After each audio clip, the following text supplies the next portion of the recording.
Hello everyone, GoldenNova here. So far, Secret Slayers is shaping up to be an outstanding deck build pack. Adamantia has a powerful trio of tuners that help unlock the power of your theme, hiding just beneath the top deck. And recently, we've gotten a full reveal of the second theme you'll be encountering, Eldlich. Well, that's kind of a misnomer. Much like how Fluffles and Frightfurs are two themes that work in tandem, or how Ritual Beasts are split into the Spiritual Beasts and the Ritual Beast Tamers, Eldlich is a combination of three themes. There's Eldlich proper, which is currently helmed solely by the Golden Lord himself. There's the 3 Elixir cards, the 4 Golden Land traps, and a couple of non-theme stamp support that works pretty well for the archetype. Now, if you're anything like me, seeing a theme with 3 smaller sub-themes is likely to make your head spin. By having their own tribal boundaries, it's hard to see how they all work together.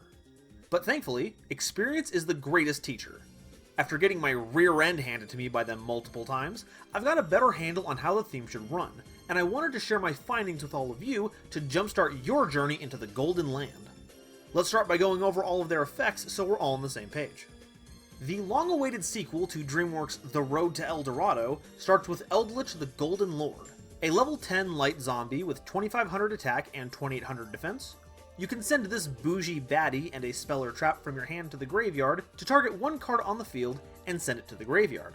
Also, if it's in the graveyard, you can send a speller trap you control to the graveyard to put Eldlich back into your hand. Then you can special summon any zombie from your hand, and it gets a 1000 point boost to both attack and defense, and it can't be destroyed by card effects. All bonuses that stick around until the end of your opponent's turn. So, on the surface, you have a hand effect that can deal with just about any threat that can be targeted, and can essentially revive itself, though at the cost of sending a bunch of spell and traps to the grave. However, like most good themes, the costs are actually enablers, and we'll see how those synergize later on. Next, we have the 3 Elixir cards, each one having a fairly similar effect with slight differences. All 3 summon a zombie to your field in defense position, however you're locked into zombie summons for the rest of the turn. And if you don't control an Eldlich at resolution, you have to summon an Eldlich.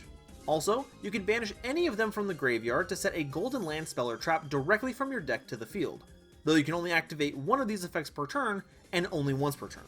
The differences here are their card types, and the zones from which you can grab your zombies from. Black Awakening is a normal spell that summons from hand or deck, White Fate is a quick play spell that summons from your hand or graveyard, and Red Splatter is a normal trap that summons from deck or graveyard. This trio lets you toolbox for any zombie you could want, and if you don't have the Eldlich on board to facilitate that, it just goes ahead and grabs it for you. This also makes summoning Golden Lord super efficient. Simply pitch Lord and any Eldlixir from your hand to remove a threat, banish the Eldlixir to set a Golden Land card, and then send the freshly set card to the grave to field the Golden Boy. And that brings us to the Golden Land cards. We've got 4 to look at, and 3 of them are trap monsters. Each of them hit the field as normal light zombie monsters, and trigger a bonus effect if you control Eldlich the Golden Lord. Guardian comes out as a level 8 with 800 attack and 2500 defense, and can zero out a monster's attack permanently for its bonus effect. Huaquero comes out as a level 5 with 1800 attack and 1500 defense, and banishes a card from either graveyard as its bonus effect.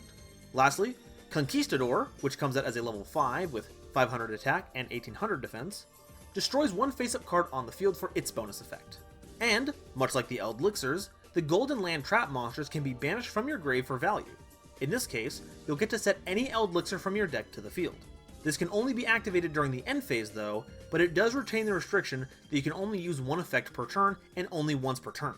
While the bonus effects of the Golden Land monsters are okay, I wouldn't blame you if you just fast-tracked them to the graveyard so you can get more Eldlixirs for your opponent's turn. The previous combo can facilitate this quite nicely. If you have Zombie World on board, you can set Red Splatter at end phase, and just drop Balerdrock from your deck during your opponent's draw phase for some easy disruption. And if you don't have Zombie World? Well, that's why they printed Necro World Banshee, also summonable by an Eldlixir. Aren't zombie toolboxes fun? The last card of the cycle is actually a counter trap, the ever-glorious Golden Land. It can counter any spell or trap card or monster effect, though you need an Eldlich monster on board to activate, and a zombie must be attributed as cost. This does mean you'll be going -1 with it, but I prefer to think of it as cashing in your card advantage. A -1 can be easily justified if it plugs up an opposing deck's choke points, and being searchable means you can count on having it at your disposal during normal play. To round things out, we have two non-themed support cards. The first is the continuous spell Cursed Dorlando. While it's in play, you can't attack with any monsters, save for zombies, something that shouldn't be much of a restriction in your zombie deck. It also does a pretty good impression of Cliffort Scout, letting you pay 800 life points to add any Eldlich or Golden Land card from your deck to your hand. Lastly, if Dorlando is sent from the Spell and Trap zone to the graveyard, you can send an Eldlich or Golden Land spell from your deck to the graveyard. This is an outstanding way to start all of your plays, going first or second. You can either search a Golden Lord or a Golden Land, whichever you don't have, then activate Eldlich's effect in hand to send your own Dorlando. This will send another Golden Land from your deck to the graveyard. If you have any further extenders, you can get Golden Lord back to the field and save your soon-to-be Elixirs for your utility zombies. But even that setup by itself can get you White Fate and Red Splatter, which can then grab Golden Lord from the grave, letting you use the other to grab any zombie you want.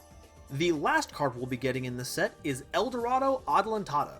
This normal trap can only be activated if you control an Eldlich, and it can do either one of two things. By shuffling 3 different banished Elixir spell or traps into your deck, you can blow up every card on the field. Or, you can shuffle 3 different banished Golden Land spell or traps into your deck, in which case you have your opponent's life points, then gain life points equal to the amount that they lost. This card falls pretty easily into the win more category. It's not searchable by other cards in the theme, so you can't count on having it available, and its activation requirement assumes that you've cycled through your game plan at least once. Perhaps in grindier matchups this could be used to tip the game in your favor. After all, that last effect would be a really mean way to win in time. And if we get more Golden Land or Elixir cards, these requirements could be met sooner. But this humble Yugi tuber thinks that you won't be seeing this card played unless some major paradigm shifts happen, either within the theme or the meta as a whole. Now, that being said, it wouldn't be a GoldenNova video if I didn't geek out over flavor, and I think Adelantado is a delicious example of it. Going over the card art, it isn't a stretch to say that Eldlich comes from an ancient civilization that tried to harness some kind of forbidden alchemy, but ended up triggering a golden zombie apocalypse. The Golden Land trap monsters, then, are either the remnants of that civilization, or an invading force that looked to benefit from them, and ended up succumbing to the same gilded calamity. Adelantado is the linchpin of this story. Either you lean into the Eldlixirs, causing the entire field to befall the same fate as the ancient city, or you side with the Golden Land colonizers, taking treasure from your opponent in the form of life points and adding that wealth to your own. It might not be super playable, but I'm glad it'll see print for this aspect alone. So, now that we have all of this info, what's the game plan with Eldlich?